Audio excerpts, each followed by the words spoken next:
With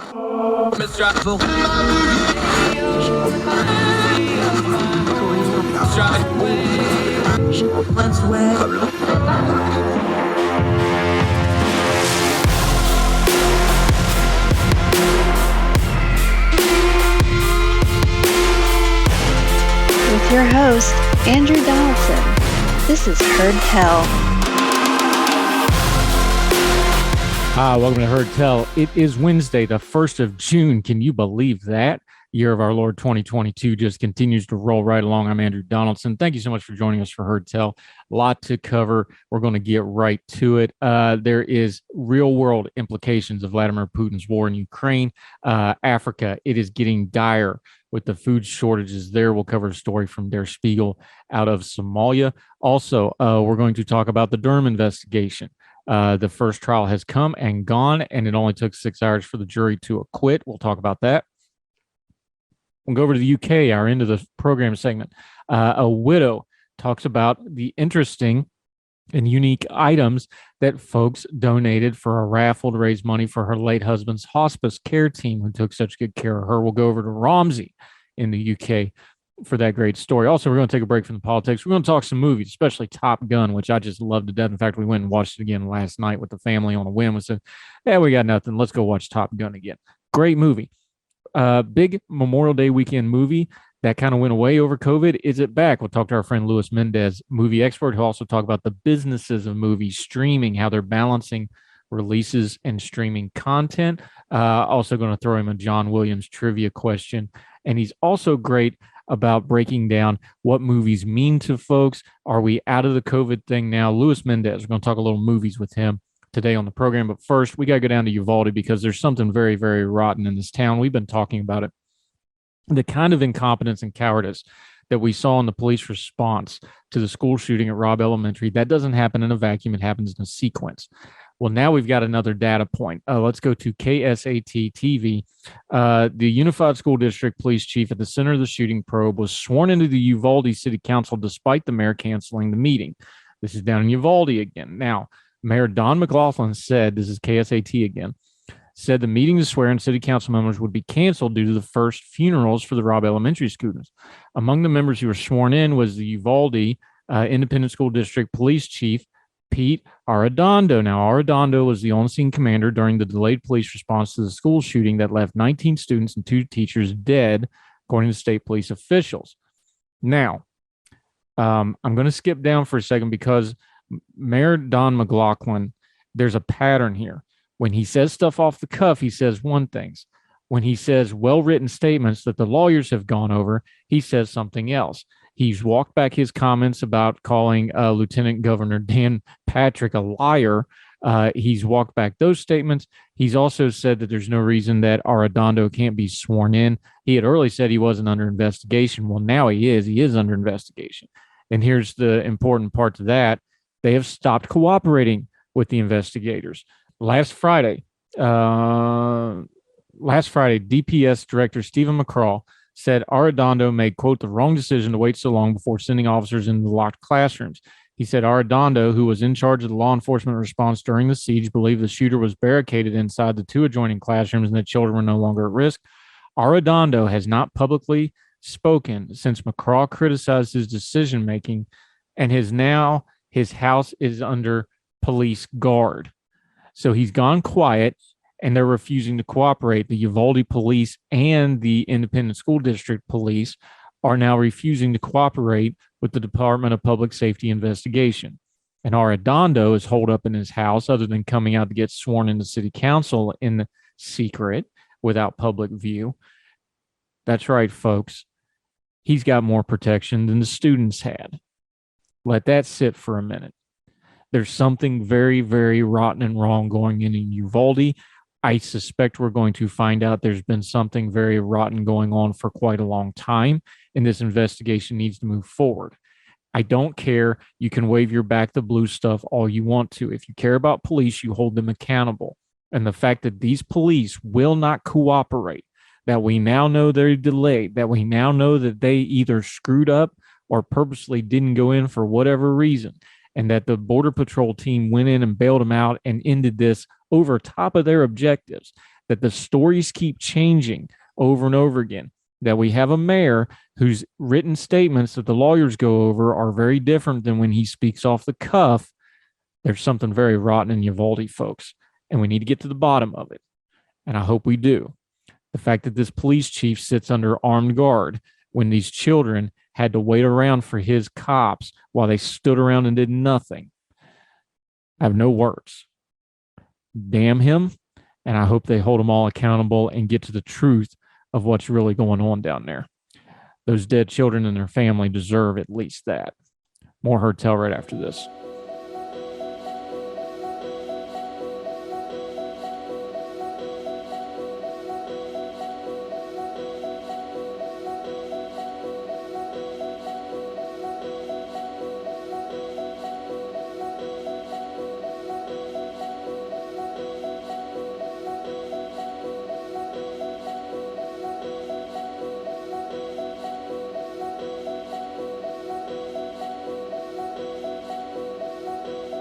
Welcome back to Heard Tell. We have been talking for almost 100 days now as we approach the 100-day mark on Vladimir Putin illegally invading and butchering in Ukraine, that this was going to kill a lot more people than just in Ukraine. Der Spiegel, the German publication, writing about Africa, Somalia in particular.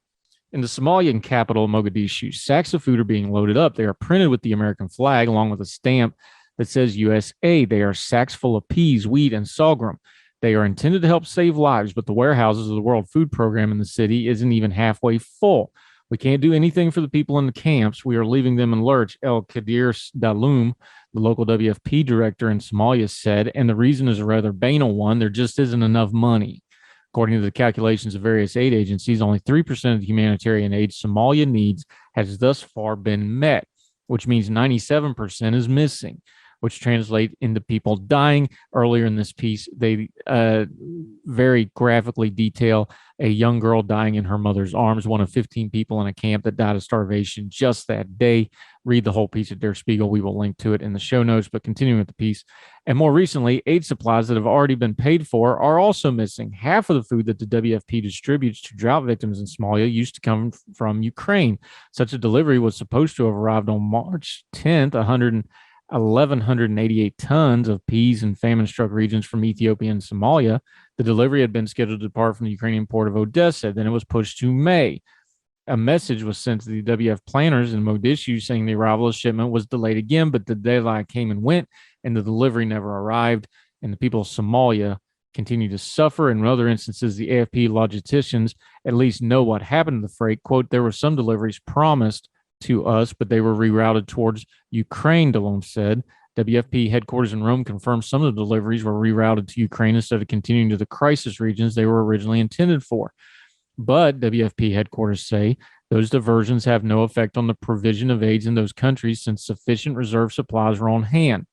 Since because of the war in Ukraine, it has become increasingly difficult to procure fresh supplies. Hunger in Europe is now competing with hunger in Africa.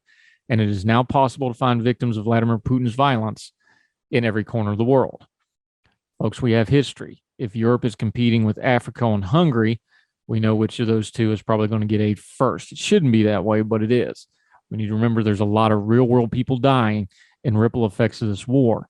And as our focus turns towards Europe, not to forget the folks in Africa who are suffering greatly. More Heard Tell right after this.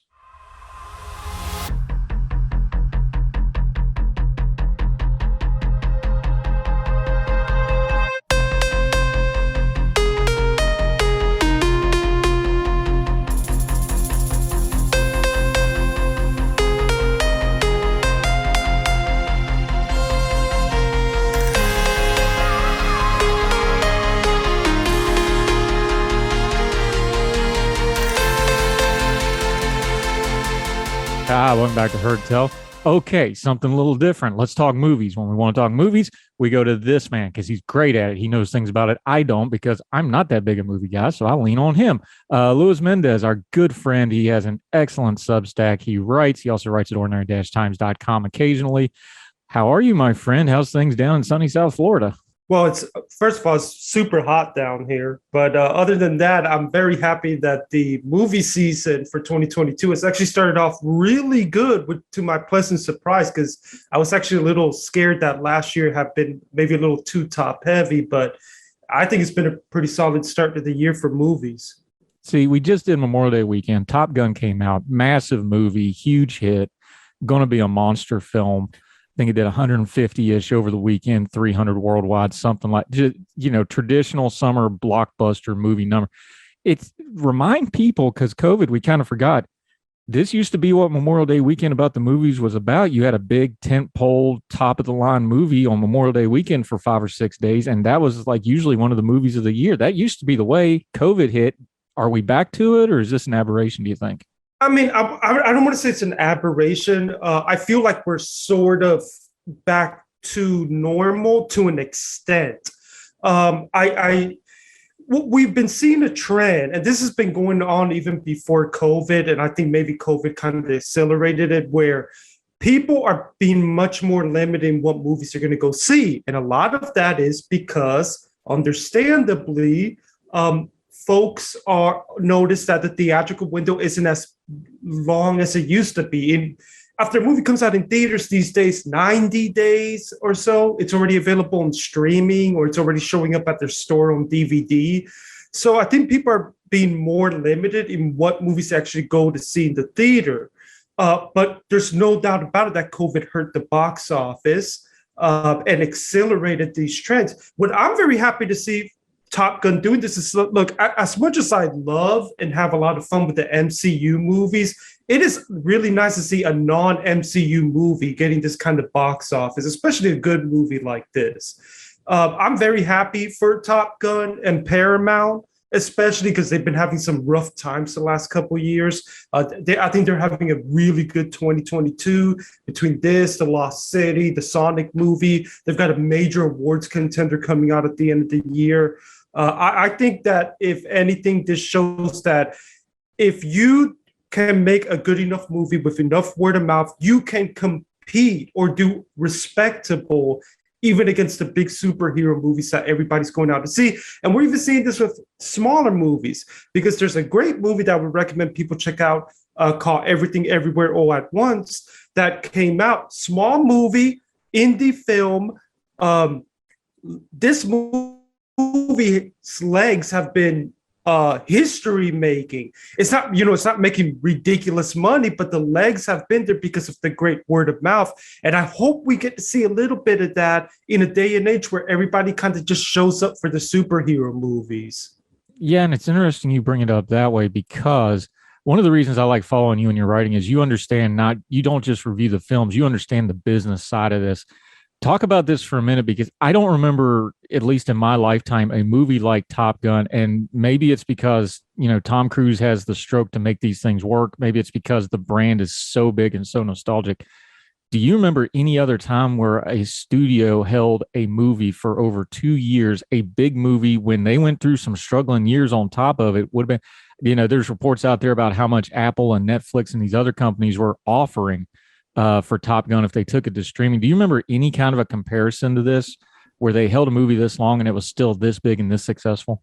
This long, but I know that this is not the first movie that it was held back because of the pandemic, that there were rumors of streaming services getting involved and getting it. I mean, I think that the latest James Bond, there was talk about Amazon streaming it. Godzilla versus Kong, there was talk about Netflix buying that from Legendary. I know that the Dune, there have been some talks about that, which led to the director kind of speaking out.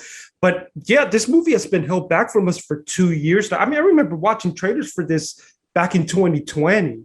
But they have been very careful to say, we're going to release this when the crowds are back so they can see it on the big screen. And it's paid off big time for them, because not only is the movie a critical success, it's a financial success. And I actually think, spoiler alert for the next time I write up my Best Picture Oscar projections, I think it's a long shot, but not impossible contender to be that populist Best Picture nominee. That's how well I think this movie has been received. They're definitely going to get some technical awards, aren't they? Because I'll confess, and I'm somewhat known as not being a huge movie goer. I don't like the climate of a theater, but I went to this and I went to it in IMAX. And I was telling you before we started, something like IMAX, when you have a live shot movie for the most part, there wasn't a lot of CGI in this film. You could really tell the difference in the way this movie was shot. This was quite an epic achievement in movie making. I know a lot of it's technology from the first one 35 years ago where they can put cameras in the cockpits and things like this. It's just spectacular just watching it visually. This was, aside from the plot and the nostalgia and Tom Cruise and the soundtrack, that movie visually is just one of the best things to just sit and stare at for 2 hours of anything I've ever seen on a big screen. Oh yeah, and I think it's one of the things that, say, like a Christopher Nolan has been generally good at, is that they're in this day and age of CGI to actually use some technical, real life stuff, which you just can't beat when you're compared to trying to recreate something.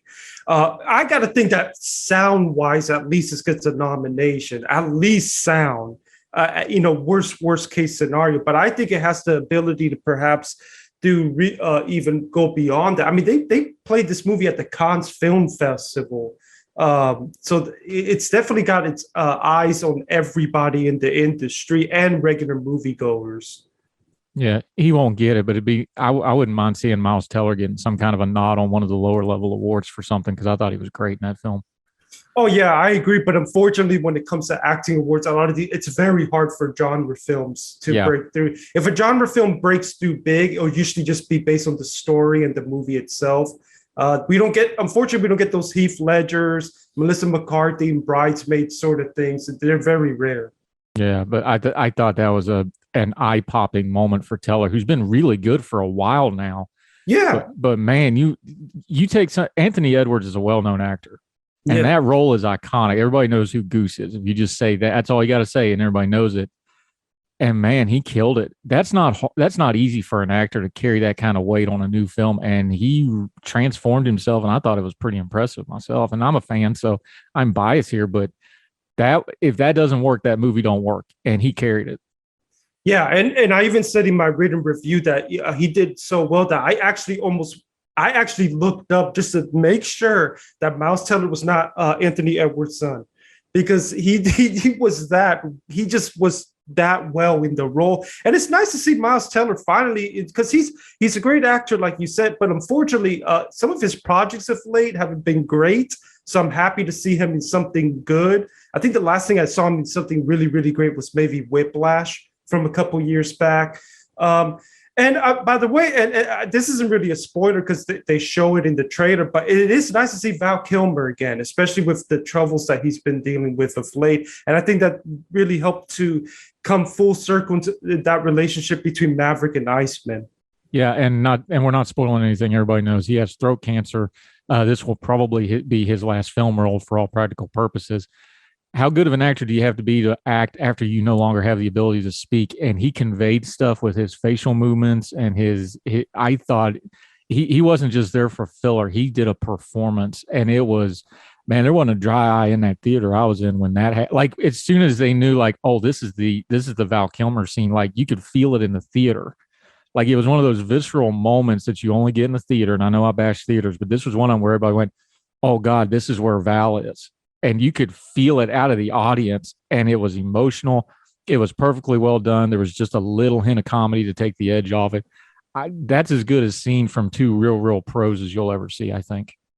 Oh yeah, and it is one of those moments where I think it's able to create that audience participation moment in the theater. That if audiences just kept quiet and had more of those, that people would understand the point of having a good time at the movies. And I will say that if any folks out there want to know more about Val Kilmer, the stuff he's going through, they're on Amazon Prime. There's a great documentary that came out last year called Val. And having seen that documentary before seeing this, it only really made me even more appreciate more that they were able to get him in this movie. Yeah, you could hear a pin drop, and I was watching it in IMAX, which is as loud as it gets. And there's, I don't know, 400 or 500 people in there. This is way bigger than a normal movie theater. You could hear a pin drop. during that scene. Like it was a special moment. By the way, Miles Teller, free plug here, Only the Brave. Great movie. Didn't do great at the box office. Josh Brolin's in it. The firefighter movie. Those are the smoke jumpers that killed out in New Mexico. I thought he was great in that he doesn't get a lot of credit for. Hey, you're right. I almost kind of forgot about that movie. I think I remember that film coming out a couple years ago. Yeah, and he's the main character for all intents and purposes. He really carries it and does a great job in a really, really hard role, very emotional role. But that's a great movie that, for whatever reason, it's just one of those movies that didn't do that well. I know it's a heavy subject matter. Maybe that was part of it, but Josh Brolin's in it. It's a great cast. Encourage people to go check that one out. Talking to Luis Mendez, our good friend. We're going to take a quick break, come back. I want to talk a little bit more about the movie business. He's already got a list going for award season. This has been a big year. This has been a big year for a company that's been struggling movie making wise too. Going to ask him about that. Luis Mendez, our good movie review and friend. More on Heard Tell with Luis right after.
Welcome back to Heard Tell. Our movie expert, cinephile, he would call it, because he thinks he's a little more hoity-toity about it than I am. Our good friend Luis Mendez. Enjoy talking to him.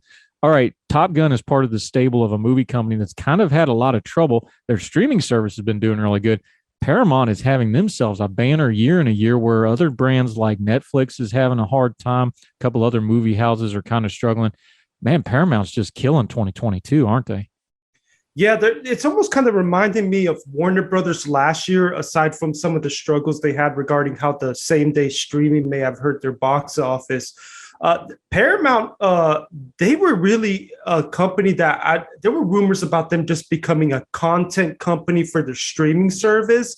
They had some really rough times in the pandemic where they did sell some stuff off, including Chicago 7, which is a movie that ended up going all the way to the Oscars. And Netflix was the one that got to ride that because Paramount sold it to them.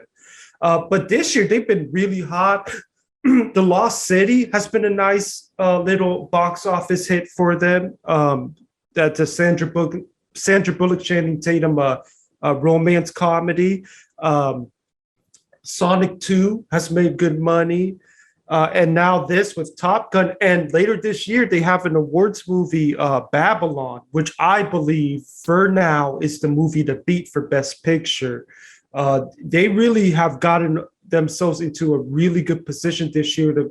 I just hope that they don't, I understand they need to make content for the streaming service, but I really hope that they don't quit making more theatrical content because they have really shown that they still got it this year. You brought it up, so let's just compare the two. Of course, Warner Brothers is HBO Max. The talk here about a year and a half ago was HBO Max was just going to dominate everything in the pandemic because they could do the dual releases like that. Paramount has already announced things like Top Gun. Hey, 1 month. It's going to be in the theater. 1 month, it goes to streaming. Compare and contrast the two because I'm sitting here looking at that Top Gun number. And of course, they're not going to have, another Top Gun for 10 or 15 years. But that seems like a better model to me. It's almost the old DVD VCR model of, all right, release it a couple of weeks, as soon as give it a 4-week theatrical run, then put it on streaming. Does that seem like a little better model than the dual release thing? And I know that was kind of pandemic driven, but at the same time, we got to compare what they did, right? I think it is a smarter one. As much as I really enjoyed Warner Brothers content last year, I think that same day streaming absolutely hurt them at the box office. We have the numbers in front of us that people a lot of people watched it on the same day streaming than they did to come out to the theaters, which also was one of the many factors that hurt my favorite movie from last year, In the Heights. A lot of people saw it on streaming than showing up. Whereas if you were a big IP movie, you could survive that. But if you were a smaller movie, it was a little bit harder. Warner Brothers is also doing what Paramount's doing. The theatrical windows these days. I remember when I was a kid, you'd have to wait half a year until something went from theaters to being available at home. These days, 90 days after the Batman came out, it was already on HBO Max. Everything Everywhere All at Once, which I mentioned earlier, that movie's still in theaters, but I've already been able to pre-order the 4K Blu-ray, and it's going to be here in less than a month. Seems to be the new model, and I think it's a smarter model because a lot of people kind of show up to the theater mostly kind of these days in the first week or two that a movie comes out. So I think it's better just to get that extra money from the folks who are going to wait till they can see it at home instead of waiting so long, just have it available quicker, and just let word of mouth carry for anybody who wants to see the movie on the big screen until it comes out at home. And I think it is the future model for these studios. I know some theaters aren't happy about it, but the fact is that this is the era we're living under. People are just much more selective and more top heavy in what they watch at the movie theaters. Yeah, and under that auspice, Louis Mendez, our good movie friend, joining us on Heard Tell, a movie that I adored and loved, but it fell victim to demographics. It didn't do quite as well as people thought it would do, and one of those is because they thought the audience streamed older for that brand, and that hurt them because the older audience isn't back to the theaters like the younger audience is. Downton Abbey, I went to it in the theater, back-to-back theaters. I had Downton Abbey, which is one of my favorite brands, and then, of course, Top Gun. It's been a good 2 weeks movie run. I'm not going to the movies for like 3 years. I'm not topping that. But, the row I was sitting in, I had my 16-year-old to my left, bawling her eyes out, and I had two 80-year-old women to my right, and they were crying, and they had to stop crying to check and see, is she okay, my daughter, because she was crying so hard. This was a great, great film. But the makers were even open, like, hey, we're not sure about the audience because that older audience isn't coming back to the theaters yet. And they just blatantly said, like, we ain't even worried about it. We know it's strong. The reviews are good. We're going to make it up in streaming. That's kind of the flip side of that coin, isn't it? Because the movie going audience changed. It wasn't just COVID. It's just habits changed. And that older audience has found streaming. And for a lot of reasons, because, age changes your lifestyle, they seem to started liking it, didn't they? Oh, yeah. And like I said, these are trends we started seeing before the pandemic. I believe the pandemic only accelerated them. Downton Abbey, which is a movie, the second movie especially, I actually really loved the first movie, but I think this one was an even more effective movie because Completely agree. Because to me, the last film, as much as I liked it, it kind of felt like a reunion special, whereas this felt as a proper follow-up and finale, if this is going to be the last thing we get from that series. It was unfortunate to see that it didn't do too well at the box office. Didn't do horrible either, I will say. I actually thought it was going to have a rougher showing than it had, which goes to show you the fan base is still there. But I wasn't surprised either to see it struggle a bit and that it didn't do as well as the first movie did, because it's just folks are not showing up for those kind of movies unless there's immense word of mouth, like Everything Everywhere All at Once or Top Gun. What they're playing it safe. They're going to the big superhero movies and stuff like that, and then saying, well, we'll catch the smaller stuff on streaming. Speaking of superhero movies, Marvel has their normal slate out this year. Doctor Strange has already come out. Where are we at with that? Because there's everybody's got an opinion on the superhero movies. They're going to make a ton of money. That's not the question. They're going to keep making them. That's not a question. They've already got, I think, 22 Marvel movies announced over the next, 22 months or whatever it is. So they're going to keep doing it. Are we at a plateau of it, though? Is it just kind of, it is where it is as far as the business side of it goes? Like, yeah, they're going to come out. They're going to have $70 to $110 million openings, and then that's going to be that, and then on to the next one. It feels kind of like we're at a little bit of a plateau after the, 10, 15 years of Marvel movies. Is there a revolution coming somewhere ahead of time that's going to change this, or are we just going to do this for a couple of years, you think? I think it's going to take, well, first of all, I think that we're kind of in an inflection point, that we're in the middle of a potential inflection point. I think it's going to take a couple years. I mean, the MCU's is the most profitable, most successful movie franchise going today. You don't have people kind of start not showing up to those movies overnight. It's going to take a couple years. It's going to take some missteps by Marvel. It's going to take some fatigue. It's going to take other movies, say like the Batman, showing up and saying, okay, we can do this, but we can do it in a different style, different way, maybe a little more gritty, something that people might be looking forward to, especially if you're a kid who grew up on the MCU movies and maybe you get attracted to some more adult-oriented stuff that way. The problem is that I think they're still going to make a bunch of money. However, their reputation in the industry right now is really rough. And I think it's because a lot of directors and folks who are trying to come out with their own original movies see them as the reason that they're struggling at the box office. Now, it's not to say that their fears are legitimate, but I don't think it's just a Marvel thing necessarily, because DC movies make a lot of money. The Godzilla King Kong movies that have come out lately have made a lot of money. It's about known IP names that people feel safe with. But I think the MCU has become the face of that, which unfortunately for them, as much as they have a cultural footprint, it's not gonna necessarily give them the respect in the industry. If they get any respect from the industry or particularly film schools and stuff like that, you're gonna have to wait years down the line when people kind of are able to look back on it after it's over as, wow, this is an amazing thing that they were able to pull off over the years. I think the movies, I still generally like the movies. I do think that we're getting less and less great movies from them. It definitely starting to feel like that formula is becoming a strain on them.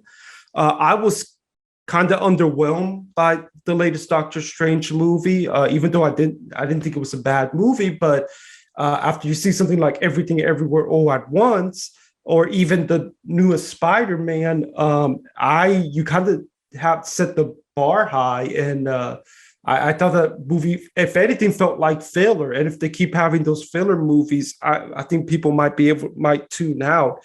But I mean, I think eventually this is not, I know it feels like this is going to go on forever, but history tells us it won't. I mean, there's been so many moments in history where certain kind of movies were the big money makers, and then things changed. But I don't think it happens overnight. This is something that's going to take years and a lot of factors that are in and out of Marvel's control to happen. Yeah, and you're writing Louis Mendez.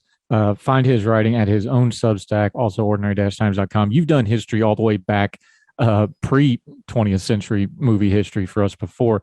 You understand it. Your writing always lends me to understand that what's reflected on the screen is a reflection of the business side of it, because it just has to be. This is a case, I think, where the business side of it is going to eventually do more to it than the content or the audience side of it, because, like you've written about before, the other part of these Marvel movies people don't realize is these things are huge bandwidth sucks for these companies. We think about the movie industry being rich. It is, but it's not unlimited. These actors are on multi-year, multi-part contracts, multi-movie contracts. These productions, sometimes they do the productions 2 or 3 movies at a time, which can take a year or two up. There's a lot of overhead, for lack of a better term, to making these Marvel movies. And the business side of it, like you said, there's just a lot of creative people that either aren't going to get involved in that because it ties them up too much, or studios that are like, man, this is a big resource drain to do something that we've done 25, 30 times already. Isn't that kind of the part of this that'll probably change it a lot before the actual audience gets fatigued of it? I mean, it could be a part of it. I mean, Disney is Disney. They're a multi-billion-dollar company, and they're the ones backing Marvel in this. So I think that helps too, that they have so many resources. But if especially the studios who have kind of tried to come up with their own cinematic universes and stuff like that, and they've struggled. DC, who eventually just kind of gave up and decided to kind of do more standalone movies. So I think in some respect, what you were talking about really has sort of happened to other studios. Whether it's going to happen to Marvel will be interesting to see, because we already know that some folks have kind of left. I mean, Chris Evans is no, not there anymore. Robert Downey Jr. Is not there anymore. Eventually, you got to believe other folks are going to be leaving. So it is a hard thing to pull off, especially when you've been doing it for over a decade now. And there was a story out there that Kevin Feige and his team went to a retreat to talk about the next 10 years. I'm like, that's pretty confident. You don't know if within 10 years, if there's been a dramatic shift in what audiences want. So it's going to be interesting to see how if they can still be around in 10 years, at least in terms of where they are now, where they're making 3-4 movies a year and making almost $1 billion to $1 billion on all of them. Yeah, it'll be interesting to see if Disney starts kind of sliding them towards the Star Wars movie model where you do more content creation and then maybe do 1 or 2 movies a year instead of 3 or 4. I think that might be kind of the intermediate step here. We'll see what they do. Luis Mendez, real quick before we got to let you go. We're halfway through the year, give or take. We're basically halfway point. What's a couple movies coming up that folks really want to pay attention to? I know you said Everything Always. People have been writing about that. I think that thing's up to like $60 million now. It's amazing. Give people a couple movies to pay attention to over the rest of the summer here that they may not otherwise have been hearing about with all the noise about Top Gun and so forth. Well, they've definitely heard about the new Jurassic Park movie, which is coming out in a couple of weeks. And I mean, that franchise has kind of become divisive with people. People are kind of 50-50 on the sequels. I'm old enough to watch the first one in the theater. I don't know if I want to watch it or not, to be honest. I mean, the first one is a classic, but the sequels, I think they're kind of dumb popcorn flicks at best. But there is a movie coming out in late June from A24 called Marcel the Shell with the Shoes On. It's about a little shell with who's got like one eye. He's got a grandma. I think her name is Nanikati. And it's about a documentary filmmaker who ends up living with them and the search for their family. I've been hearing great reviews for this movie. Some people have even compared it to the Paddington movies, which definitely gets my ears up. It's said to be a nice comfort food kind of movie that families are going to love. So I can't wait for that. I'm actually really excited for Thor: Love and Thunder. I like Taika Waititi's vision. I feel like he's one of the few directors that you can see his style versus the rest of the Marvel formula. So I'm excited for that in July. So those are the movies that pop up. The 2 movies that really come up to me during the summer. But that Marcel the Shell, I'm telling people to keep an eye on it. It may be the next Everything Everywhere, where it just gets legs from good word of mouth as the little movie that could. All right. Fun question to end on, though. I'm going to throw you a hot take grenade, see how you handle it. Jurassic Park was John Williams' best score. Oh, I made him think about it. I know it's heretical because everybody's got their favorite, but I and I'm biased because I remember I actually owned that when it came out. I went and bought it. It's one of the first, it kind of got me into classical and orchestra music. I think Jurassic Park, the original Jurassic Park soundtrack, may be John Williams' best score. I mean, yeah, it may be. There's a lot of it to pick from. Call. He just turned 90 last week, by the way. God bless him. Yeah, and it's a tough call because he's done so many incredible ones. I sat in an IMAX on Sunday. I sat in an IMAX, and just that da da da, like that's all they needed, and everybody's like, "Oh, that's Jurassic Park, John Williams." Yeah, three notes like that. That score is so good. I know everybody's probably going to go Star Wars or Schindler's List is depressing, but it's just god awful beautiful. But I think Jurassic Park might be his best score. Just top to bottom, the entire soundtrack. There was not a bad. Everything was just pitch perfect. I think that's his masterwork. That's just my opinion. I mean, I need to double check. Did he do Jaws? I need to double check. I don't remember. I don't. Yeah, Jaws is a bit before my time. If he did Jaws, then I'd have to say that it's a tight battle between Jaws and Jurassic Park. Then. Yeah, but I put Jurassic Park over Star Wars, which will make people mad, but it's a better. I'd probably agree, but I tend to have unpopular opinions when it comes to Star Wars. Now, his Duel of the Fates might be his single best piece of music he ever wrote. That was spectacular. But Anyway, the great John Williams turned 90 last week, so I had him on my mind. But that's why we like talking to Louis Mendez. If it's movie related, I can throw it to him, and he's got an opinion on it. Let folks know where they can find your writing. Your Substack is great. You've got YouTube stuff going on. You also write at Ordinary Times once in a while. Hint, hint. Love to have you back. Let folks know where they can find you and follow you, my friend. Well, there's definitely going to be a piece coming now that the Cannes Film Festival is over and Top Gun has become a Best Picture contender. But find my writing over at mendezmoviereport.substack.com. I've actually been very happy to see the views numbers that I'm seeing the last couple months from there. Also, if you want to find me on Facebook, Instagram, Twitter, if you've got a letterbox, Mendez Movie RPT, you can find me on there. And I've also got a YouTube channel. I still got to work on it a little bit. I want to do a couple of videos on there, but I'm still working on it. That's where you can find me. You deserve all the success, my friend, because you do fantastic work. You've been a good friend for a couple of years now. Great writer, great commentary. One thing I want to mention about Top Gun 2 is people be surprised. There's some laugh out loud funny moments in that movie. Like they really did a good job balancing with the humor.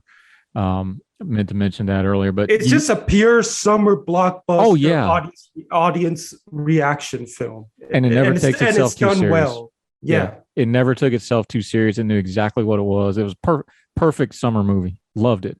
And I'm one of those kids. I was like 7, 8 years old when Top Gun came out. Like that's one of my foundational movies. I'm just telling you, it was a great movie.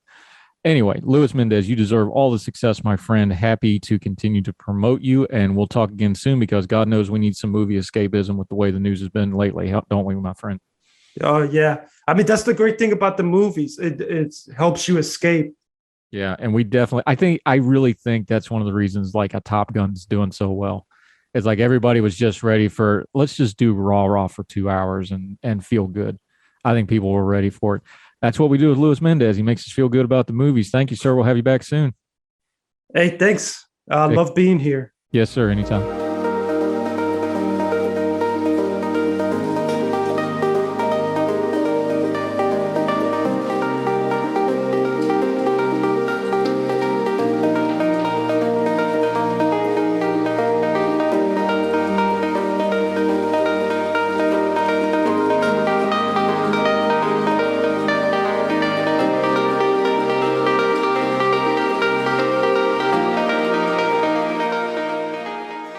All right, folks, we're only going to spend a second on this. The John Durham investigation has been going on for 3 years. It's been very, very loud online while being very, very light on anything productive, not online. The first trial and charges brought in that case have now come and gone. The Michael Sussman trial has come to an end.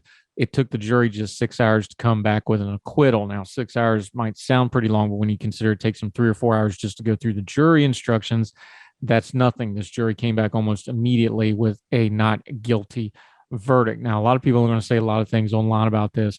Look, if you're new to the program and if you're new to planet Earth and you're just now discovering that the Clintons are corrupt and play dirty pool, welcome to the ball game. This is known for 30 some odd years. I don't know where you've been, but yes, the Clintons are corrupt and do shady, borderline, and sometimes blatantly illegal things. But that's not what the issue at hand here is. The issue at hand is John Durham has been a special prosecutor for 3 years coming out of William Barr's charge and has nothing to show for it. Now, there's legal experts who actually think he brought this case because he brought it the last day that the statute of limitations would allow him to do so, just so he could air a whole bunch of stuff in this trial about some of his theories without being able to actually prove any of it. And this is the way of getting it out there and sustaining it. The truth is, this is the end of the Durham investigation. He's going to lose steam. People are not going to have any incentive whatsoever to cooperate with him, and they're certainly not going to fear him after this. This is it. The Durham investigation has been a white whale for a couple of years now. That was going to be what finally throws Hillary Clinton in jail and exonerates Donald Trump. It's going to be neither of those things. I'll quote our friend Ed Morrissey over at Hot Air here, or paraphrasing, I should say. This is how general counsels usually end, with a fizzle. Maybe people will quit using them because they almost never come out to anything productive. The John Durham investigation, put a spike in it. It's done. It'll still continue to be loud. It'll live in on legend, but its actual productivity is over, and it didn't accomplish a thing other than give us some details on what we already knew. The Clintons are corrupt. Trump had some questionable stuff. The FBI cleared the Alpha Bank stuff. We probably should all move on, but we won't. So there it is. More Heard Tell right after this.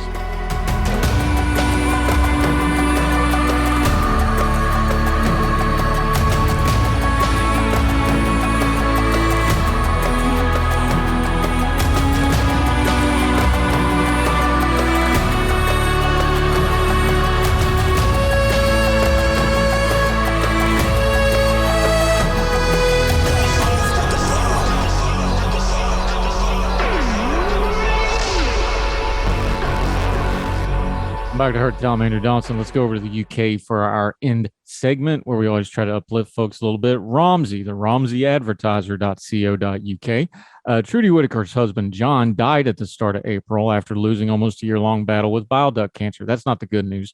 The response is John, 52, or Booby, Booby, as everybody called him, spent his last months at the Mountbatten Hospice on Botley Road, Southampton, after learning there was nothing else doctors could do to treat his illness.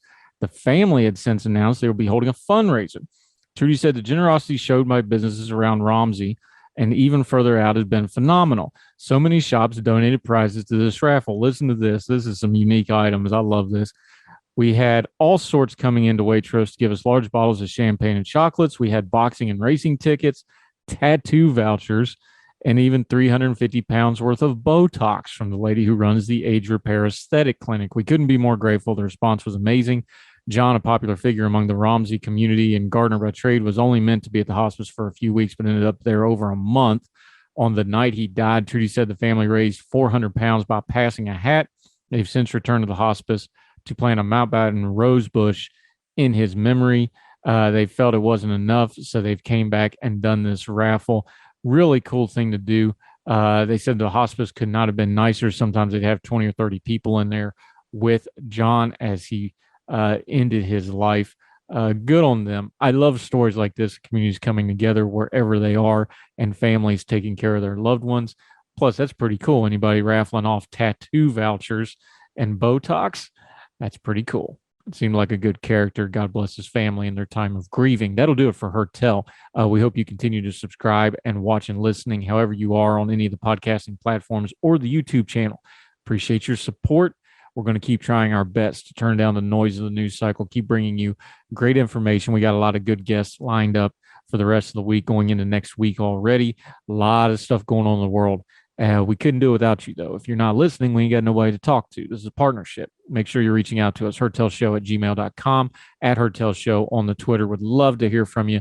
Might even tailor the program to your questions, concerns, epistles, and thoughts. That'll do it for us until we see you again on the next Heard Tell. We hope wherever you are across the street or around the world, you and yours are well, you're well fed.